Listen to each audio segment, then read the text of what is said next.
नमस्कार, मैं हूं संजीव श्रीवास्तव। आप देख रहे हैं 4 पीएम। दोस्तों, खबर आ गई है कि पाकिस्तान में चल रही ईरान और अमेरिका के बीच वार्ता विफल हो गई है। 21 घंटे चली ये वार्ता बेनतीजा रही और जो उपराष्ट्रपति हैं अमेरिका के जेडी वेंस, उन्होंने सूचना दुनिया को दे दी है कि बात नहीं बन पाई है और हमने अब गेंद पाले में डाल दी है ईरान के। और उन्होंने ये भी कहा है कि ये जो समझौता नहीं हो पाना अमेरिका से कहीं ज्यादा ईरान के लिए बुरी खबर है। और उधर ईरान ने स्पष्ट कर दिया है कि जो शर्तें अमेरिका रखना चाह रहा था वो हम पहले ही कह चुके थे कि ठीक नहीं है और ज्यादा सख्त है, इसलिए समझौता नहीं हो पाया है। हालांकि अभी उम्मीद टूटी नहीं है, लेकिन फिर भी जो एक टेबल पर आए थे ये लोग और उसमें बिचौलिया बना हुआ था पाकिस्तान, और पाकिस्तान ने अलग अलग चर्चाएं की, 21 घंटे तक चलता रहा। और जो रुख है ईरान का बहुत स्पष्ट है। उसने अपनी जो 10 मांगे रखी हैं, वो 10 मांगों में साफ साफ वो बता चुका है कि क्या वो चाहता है। इधर अमेरिका की 15 जो पॉइंट प्रोग्राम है, और वो 15 पॉइंट प्रोग्राम में अब कह ही दिया है ईरान ने कि वो बेहद बेहद सख्त हैं और बात नहीं बन पाई है। और जो पेच फंसा है, निकल कर आया, उसमें जो न्यूक्लियर प्रोग्राम है उससे जुड़ा मसला, और होर्मुज स्टेट ऑफ होर्मुज है, वहां वहां भी जो है संकट ही संकट है। और इस सब के बीच आप देख रहे हैं कि जो राष्ट्रपति डोनाल्ड ट्रंप हैं, 40 दिन चला वो जो जंग चलती रही, और अभी जैसे एक अल्प विराम हुआ है, उसको कहीं एक रोका गया है 14 दिनों के लिए। 14 दिनों के बीच का पूरा दौर, या उसके बीच में जो चला पूरा 40 दिन चले, उसमें डोनाल्ड ट्रंप क्या क्या धमकियां, क्या क्या चेतावनी है, बड़ी बेतुकी बातें डोनाल्ड ट्रंप ने पूरे दौर में कही हैं, करी हैं। कभी वो कुछ कहते हैं, कभी वो कुछ कहते हैं, सुबह शाम दोपहर बयानों से बदलना पलटना, अलग अलग जो स्थितियां हैं वो सारा कुछ बनी रहती है। और जो उनका सिलसिला वही है कि बात धमकी से बन जाए, चेतावनी से। लेकिन ईरान उनके उसमें नहीं आ रहा है। ईरान तो बिल्कुल दो टूक बातें कर रहा है। उसका कहना है कि हमें अपने आप पर भरोसा है। हालांकि ईरान का जबरदस्त नुकसान हुआ, भारी भारी नुकसान हुआ है। और अभी जब ये 14 दिनों का एक सीज फायर हुआ, तो सीज फायर के दौरान जो इसराइल का रुख है, इसराइल का रुख सामने है। वो लगातार जो लबनान पर बम गोलियां बरसा रहा है और लगातार वहां मौतें हो रही हैं। एक बड़ी जो कैजुअलिटीज जो है वो सामने चली आ रही हैं। तो चल रहा है, दिख रहा है कि कहीं ना कहीं सारा कुछ जो है वो मिली जुली कुश्ती जैसी भी एक स्थिति है, क्योंकि अमेरिका के बल पे ही इसराइल आज जहां का खड़ा है वहां है। लेकिन निकल ये रहा है कि जो डोनाल्ड ट्रंप है वो तो अब जो अमेरिका फर्स्ट की बात करते थे, वो इजराइल की और पूरा उनका झुकाव इजराइल जैसा कह रहा है, वैसा कहीं करते वो दिख रहा है। ये सारी चीजें हैं। और जो चेतावनियां धमकी हैं, जो स्टेट ऑफ हॉर्मुज है, उसमें आपने देख लिया वो, जैसा मैंने कहा, कभी कहते थे कि हमें क्या लेना देना है, खुले ना खुले दुनिया जाने, वो खुलवा ले। कभी वो कहते हैं हम खुलवा कर ही दम लेंगे, और खुलवा कर दम लेंगे। अभी जो रविवार को जो आज हम बैठे हुए हैं और जो शनिवार से जुटे हुए थे पाकिस्तान में, अलग अलग जो ईरान के जितना जो डेलीगेशन आया हुआ था, उसके अलावा जो अमेरिका के एक पूरा का पूरा डेलीगेशन था। और अब ईरान ने तो बहुत, वो जो 168 बच्चियों की मौत, उन बच्चियों के फोटोग्राफ, वो उनके बस्ते, उनके जूते तमाम लेकर वो सीटों पर देखा आपने दृश्य, वो कहीं दिखला रहा था कि बर्बरता किसने शुरू की। और ईरान तो स्पष्ट कर चुका है कि नहीं, अब स्ट्रेट ऑफ हॉर्मुज तो जैसा वो चाहता है वैसे चलेगा। और वहां उसने माइंस बिछा रखी हैं, और उसको लेकर दुनिया में जो हाहाकार है, संकट है, हम भी उससे अछूते नहीं है। भारत में भी जो गैस का संकट, तेल, और जो आने वाला दौर है उससे जुड़ी, जो कच्चे तेल से जुड़ी जो संभावना है, जो पूरा का पूरा व्यापार ठप है, दुनिया उससे एक बेहद संकट में थी। और उम्मीद ये थी कि 40 दिन ये जो अब निकला है रास्ता, शायद निकल आएगा। लेकिन ये जो सूचना आई है कि वो 21 घंटों का जो एक वार्तालाप थी वो बेनतीजा रही है, तो फिर एक शॉकिंग तो है। दुनिया में धक्का तो लगा हुआ है, हम भी चिंतित हैं, भारत भी चिंतित है। और इन सब के बीच जैसा डोनाल्ड ट्रंप की धमकी है, जो सीन निकल कर आया है, स्ट्रेट ऑफ हॉर्मुज से निकला हुआ है, वो पहुंचे हुए थे यूएस के जो भेजे हुए थे वहां से, कि वो जो माइंस को कैसे उसको डी एक वो कर दिया जाए, कहीं उसमें जो उस रास्ते को खुलवा लिया जाए। तो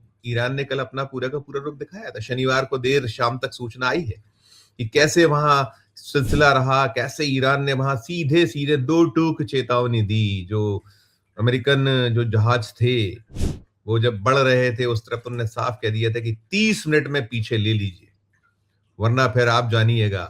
और तैयार थी उनकी जो चाहे वो ड्रोन्स हों या मिसाइल्स हों, वो बिल्कुल उसने साथ रखा था, निशाने पर थे वो। और निकला ये कि अमेरिका का वो जो जहाज था, वो चल रहा था, वहां पहुंचने की कोशिश में था, उसे कहीं यू टर्न मारना पड़ा, वापस लौटना पड़ा। और पूरे युद्ध के दौरान आपने देखा है कि वो अब्राहम लिंकन, जो बहुत सबसे शक्तिशाली जो एक बेड़ा माना जाता है, समुद्री बेड़ा, कैसे उसको 1000 किलोमीटर पीछे ले गए थे, और उसमें तो निशाने साध भी दिए गए थे, नुकसान हुआ पूरे युद्ध के दौरान। जिसको बहुत कमतर आंका गया था ईरान को अमेरिका की ओर से और इजराइल ने, जैसे कहीं एक सोच था दोनों का मिला जुला कि एक चुटकी में हम पूरा का पूरा जो है फतह कर लेंगे और ईरान को धूल चटा दी जाएगी। लेकिन आप देख रहे हैं, एक 40 दिनों का संघर्ष देखा है, उस दरमियान कितना भारी नुकसान अमेरिका का ईरान द्वारा किया गया, एक जबरदस्त नुकसान, जिसमें उनके वो जो फाइटर्स प्लेन जहाजों को निशाना बनाया, जिसकी कल्पना कोई नहीं कर सकता था। कहा जाता था अमेरिका को तो रडार में ही नहीं आते हैं, इसको पकड़ा ही नहीं जा सकता। लेकिन उनकी जो अपनी क्षमता है, ताकत है, और कहीं ना कहीं इसमें सारा कुछ है कि जिस तरह का सीन इस समय दुनिया में है, जो कहीं वर्ल्ड ऑर्डर चेंज हो रहा है, स्थितियां बन रही हैं, चीन भी कहीं पीछे है, कहीं जो है रशिया ने भी पूरी तरीके से ताकत से खड़ा हुआ सारा कुछ है। लेकिन अमेरिका के समझ में नहीं आ पा रहा। अमेरिका अभी भी अपनी हट धर्मिता नहीं छोड़ रहा है। वो इजराइल जिसपे की बहुत सारे हैं, अभी तो ये भी निकल आया है कि इजराइल के जो चीफ हैं बेंजामिन नेतन्याहू, उनके खिलाफ जो है कोर्ट में वो मामले, पुरानी फाइलें फिर खुल रही हैं, जिसमें एक बहुत भ्रष्टाचार के मामले हैं, गड़बड़ियां हैं, घपले हैं। और कहीं ना कहीं वो जो दोनों, चाहे अमेरिका हो या इजराइल हो, दोनों को चिंताएं अपनी चुनावी सता रही है। क्योंकि अमेरिका में अभी बीच में जो होना है, नवंबर में मध्यावधि होना है कुछ जगहों पर, जो एक वो है, तो उसके अकॉर्डिंग बड़ी स्थिति है। उसको मालूम है कि अब अगर पीछे हटते हैं तो फिर, और वैसे भी जो डोनाल्ड ट्रंप है, उनकी लोकप्रियता निरंतर घटती चली गई है, घटती चली जा रही है। अभी भी वो कहीं निकल रहा है, माइनस जैसी स्थिति पहुंच रहे हैं।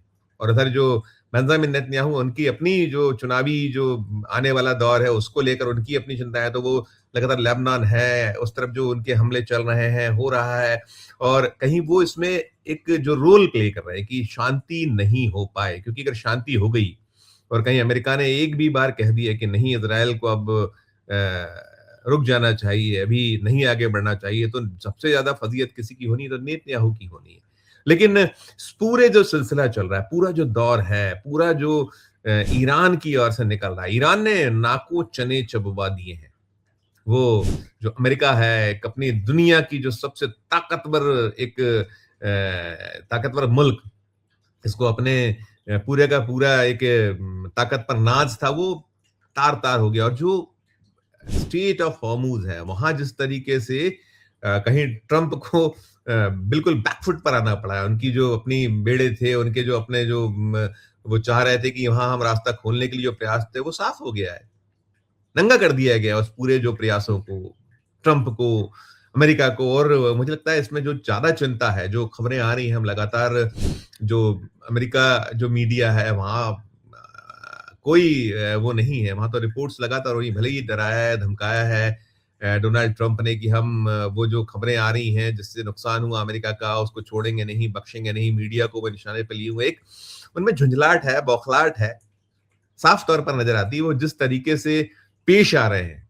और अब तो खुद उनके अपने देश में उनके खिलाफ उठ गया है कि इनको जो है पद से हटाया जाए, जो वहां संविधान में प्रावधान है उसका उपयोग किया जाए। जो विरोधी दल है उन्होंने शुरू कर दिया, और जो जनता है, 90 लाख पब्लिक अमेरिका में सड़कों पे उतरी, तो बहुत बुरे हाल है, बदतर हाल। और इन सब के बीच जो ये इस्लामाबाद, जो एक उम्मीद की किरण बनी हुई थी कि यहां से कुछ रास्ते निकल जाएंगे, और अभी फिलहाल इसमें कहीं ब्रेक हो गया है। और वो उसमें पीछे अमेरिका ही है। अमेरिका ने खुद जब पेश हुआ था ईरान की ओर से 10 सूत्रीय जो प्रोग्राम गया था, उसमें उन्होंने कहा था कि नहीं, इसको हम बिल्कुल देखेंगे। लेकिन जैसा ट्रंप की हैबिट है कि वो सुबह क्या कहते हैं, दोपहर में क्या कहते हैं, शाम को क्या कहते हैं, उनके ट्वीट पर ट्वीट आते हैं, यानी एक्स करते हैं और बार बार बदल जाते हैं, कभी कुछ कभी कुछ।